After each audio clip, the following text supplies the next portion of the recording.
Police पाटलांकडून ई-पीक सहाय्यक नियुक्ती रद्द करण्याची मागणी. महसूल विभागाकडून पोलीस पाटलांची ई-पीक सहाय्यक म्हणून करण्यात आलेली नियुक्ती रद्द करावी अशी मागणी हिंगोली जिल्ह्यातील पोलीस पाटलांनी जिल्हाधिकाऱ्यांना निवेदनाद्वारे केली आहे. महाराष्ट्र ग्राम पोलीस अधिनियम 1967 नुसार पोलीस पाटलांची प्रमुख जबाबदारी गावातील कायदा व सुव्यवस्था राखणे व प्रशासनाला आवश्यक माहिती देणे ही आहे. मात्र सध्या त्यांच्याकडून ई-पीक पाहणी व गाव नमुना 12 मधील पिकांची नोंदणीची कामे करून घेतली जात असल्याचा आक्षेप त्यांनी घेतला आहे. महसुली कामे पोलीस पाटलांकडून करून घेणे नियमबाह्य असून शासनाच्या पूर्वीच्या निर्देशांनाही ते विरोध असल्याचे निवेदनात नमूद करण्यात आले आहे. तसेच ई-पीक पाहणी दरम्यान उद्भवणाऱ्या अपघात, हल्ले किंवा इतर धोक्यांबाबत कोणतेही विमा अथवा संरक्षण उपलब्ध नसल्याची खंतही पोलीस पाटलांनी व्यक्त केली आहे. यावेळी विविध गावांतील पोलीस पाटलांच्या स्वाक्षरांसह निवेदन जिल्हाधिकारी कार्यालयात सादर करण्यात आले.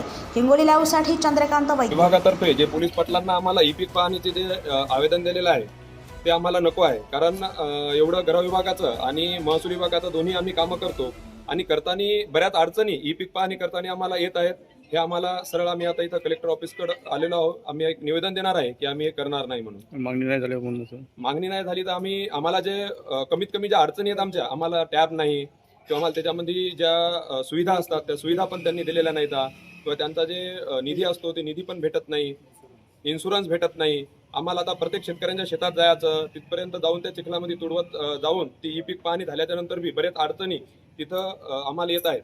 त्याच्यामुळे आम्ही डायरेक्ट नाही म्हणलेलं आहे. आणि तुमचं नाव सांगा पहिले. माझं नाव पूनम संदीप खेडकर, सावरगाव बंगला येथील पोलीस पाटील आहे. माझी मागणी अशी आहे की पोलीस पाटलांना गावातील तंटा पण मिटवायचा आणि शासकीय कामे पण लादायचे. याच्या विरोधात आम्ही हे निवेदन केलेलं आहे. सर्व पोलीस पाटलाच्या वतीने आम्हाला एकच सांगायचं आहे की ई-पीक पाहणीसाठी सगळ्यांची परिस्थिती, आमच्या बऱ्याच पोलीस पाटील हे सर्वसामान्य साधारण घरातले आहेत. त्याच्यामुळे त्यांच्याकडे व्यवस्थित मोबाईल नाही आहे. मग स्टोरेजचा प्रॉब्लेम होणार, हे होणार. त्याच्यासाठी आम्हाला ना शासनाकडून एखादा टॅब वगैरे दिला असता तर आम्ही ती फास्ट केली असती आणि आणखी आम्हाला सोयीसुविधा दिल्या असत्या तर चांगलं झालं असतं. कारण लेडीजला पण ना प्रत्येक बांधावर जायचं म्हणलं ना तर खूप इश्यू येणार आहेत आणि खूप प्रॉब्लेम येणार आहेत. त्याच्यामुळं म्हणजे यांनी आमच्यावर अनावश्यकपेक्षा जास्तच जिम्मेदारी टाकली असं मला वाटते. म्हणून याच्यासाठी आम्हाला निषेध आहे.